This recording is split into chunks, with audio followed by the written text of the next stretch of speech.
datang dari Amerika Serikat atau Elon Musk. Usai berkonflik dengan Presiden Amerika Serikat Donald Trump, miliarder Elon Musk mengaku telah mendirikan partai politik baru yang dirinya sebut sebagai Partai Amerika atau Amerika Party. Bahkan Elon Musk juga menargetkan partai politiknya akan mendapatkan 2 atau 3 kursi lah paling tidak di Senat, serta 8 hingga 10 kursi di DPR daerah. Iya, jadi pemilik perusahaan Tesla, SpaceX hingga X ini juga menyatakan kalau Partai Amerika yang didirikannya akan memberikan kembali kebebasan masyarakat dalam bernegara. Meski begitu, Partai Musk belum terdaftar di Federal Election Committee dan dirinya juga belum mengabarkan nih di mana partainya akan mendaftarkan diri.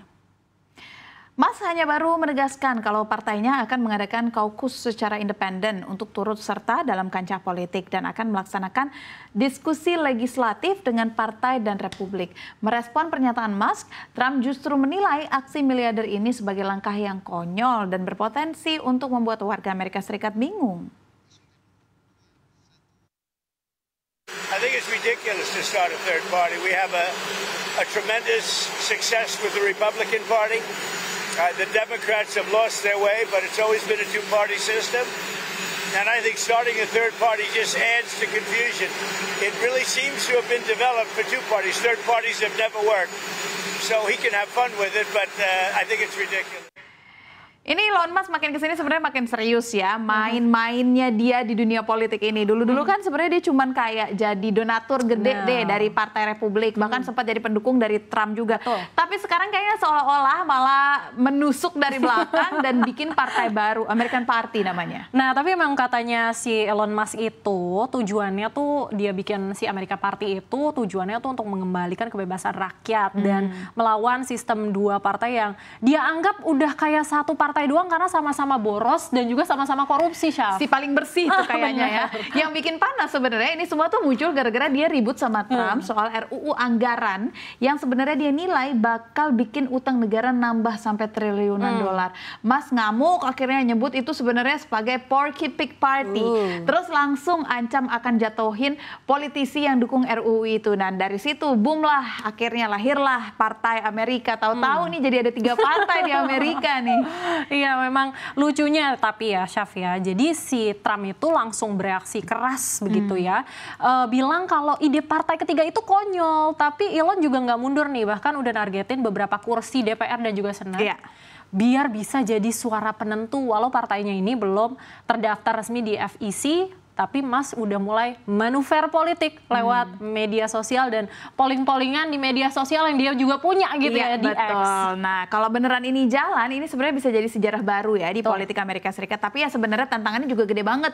Kita tunggu aja apakah ini akan menjadi langkah serius atau sekedar drama baru ala Mas. Iya, dari Trump dan Mas kita belajar ya, Syaf ya. Nggak usah dia terlalu bestie gitu ya. Takutnya ujung-ujungnya kayak gini nih, ada tujuan yang terselubung kan. Kalau partainya dominan, kondisi Trump bisa kegeser dan malah jadi pertikaian antara 2 bestie. Ngeri ya, hidup zaman sekarang tuh ngeri ya, Syaf. Emang harusnya biasa-biasa aja deh. Nah, sekarang kita ngomong lagi tentang hal lain ya. Ngomong-ngomong tentang ngeri, ini ada informasi yang akan lebih ngeri juga karena masih dari mancanegara di mana Vietnam tengah melakukan perombakan radikal pada aparatur negaranya. Negara tersebut berupaya menghapuskan 100.000 posisi di pemerintahan untuk merampingkan birokrasi dan meningkatkan perekonomian. Nah, pada tanggal 30 Juni 80.000 jabatan dipangkas karena sebagian besar provinsi di kota dan juga kota digabung. Pemerintah Vietnam mengatakan mereka yang terlibat dalam perombakan akan diberhentikan atau ditawarin pensiun dini. Akibat langkah tersebut, sejumlah pejabat Vietnam pun beralih menjadi pengangguran.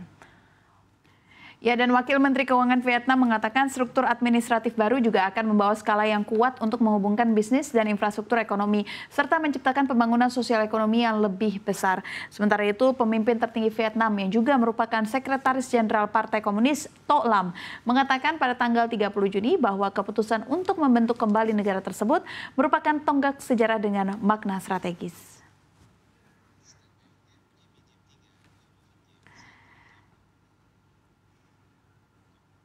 jumlah PNS pastinya akan dipangkas habis-habisan ya Sarah ya, dan nggak tanggung-tanggung, jumlahnya bahkan mencapai 100.000 posisi. Ini kayaknya memang di beberapa negara lagi gencar untuk melakukan pemangkasan pegawai negeri demi melakukan penghematan. Iya, betul banget ya Syaf ya. Jadi kalau kita lihat dari informasi yang muncul di berbagai media dalam beberapa waktu belakangan, ada Amerika Serikat dan juga Argentina yang sama-sama memangkas jumlah PNS-nya nih ya. Alasannya tentu untuk penghematan. Dan kalau di Argentina hasilnya sudah terlihat. Jadi APBN-nya itu jadi surplus, Saf. Nah, harusnya kita meniru nggak sih ya? Tapi ya di Vietnam ini katanya juga tujuannya memang untuk merampingkan birokrasi dan juga mendorong perekonomian. Padahal pertumbuhan ekonomi Vietnam ini sebenarnya sudah terbilang cukup tinggi jika dibandingkan dengan Indonesia aja sudah jauh lebih tinggi gitu kan.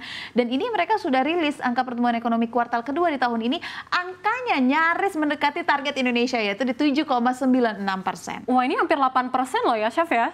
Ini hampir mencapai target Indonesia ya kalau di 8% itu. Tapi kalau ngurangin jumlah PNS gitu, apa artinya malah nggak ngeganggu perekonomian ya? Karena kan kalau nambah jumlah pengangguran nantinya juga malah bisa menekan konsumsi masyarakat. Kan itu yang jadi kekhawatiran juga di negara seperti Indonesia juga, Saf. Iya benar sih memang, tapi mungkin pemerintah Vietnam sudah mulai memiliki pertimbangan lain ya yang lebih signifikan, dan mungkin juga dengan cara itu memang anggaran negara bisa lebih efisien dan birokrasi juga bisa jadi lebih ramping, lebih gesit gitu kan, dan pada akhirnya hal ini diharapkan bisa menarik lebih banyak investasi lagi dan ujung-ujungnya juga buka lapangan pekerjaan yang lebih luas lagi dan bisa mendorong perekonomian, dan yang tadinya di layoff gitu kan bisa dipekerjakan kembali. Iya, semoga aja ya Saf ya. Tapi kalau di Indonesia kita sih benar-benar berharap hal semacam itu nggak terjadi ya, karena bagaimanapun sekarang aja kita udah khawatir nih ngelihat fenomena PHK di beberapa industri di Indonesia tentunya, karena hal itu pasti memengaruhi konsumsi, dan kita tahu ekonomi Indonesia itu kan penopang utamanya konsumsi masyarakat ya. Ya, jadi kita doakan saja ya bersama. Tapi kalau ngomong-ngomong soal PNS nih, ada juga informasi terkait soal PNS dari dalam negeri. Nah, informasinya adalah mengenai jumlah pegawai negeri sipil atau PNS yang terus menurun sejak 2015 hingga 2024. Nah, dari sini kita lihat ya, kita nggak perlu lagi melakukan layoff karena sudah dengan sendirinya menurun, yang kini hanya tersisa 3,5 juta pegawai. Iya, mengutip buku statistik aparatur sipil negara semester 2 2024 yang diterbitkan oleh Badan Kepegawaian Negara atau BKN, jumlah PNS di Indonesia per 2024 sebanyak 3.566.141. Jika dibandingkan dengan 10 tahun lalu, jumlah PNS ini telah berkurang hingga 1.027.463. Pada tahun 2015 ini tercatat jumlah PNS sebanyak 4.593.604. Ya, adapun jumlah PNS terdiri dari 2.655.515 dari instansi daerah atau sekitar 74% dari 910.626 dari instansi pusat atau sekitar 26%.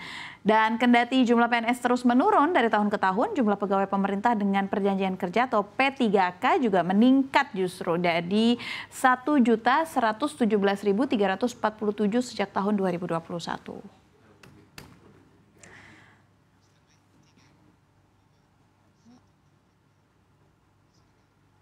Ya, Saf, kamu pernah nggak sih dulu kayak kepikiran gitu ya, pengen jadi PNS? Dulu tuh kayaknya semua orang pengen banget gitu ya jadi PNS, sampai kalau misalnya dibuka nih lowongan CPNS, itu ya ampun kayak rebutan, kayak beli tiket konser Coldplay. Iya. Karena dulu kan stigmanya untuk jadi PNS itu kalian bisa menjadi mantu pilihan orang tua gitu kan. Karena dianggap apa?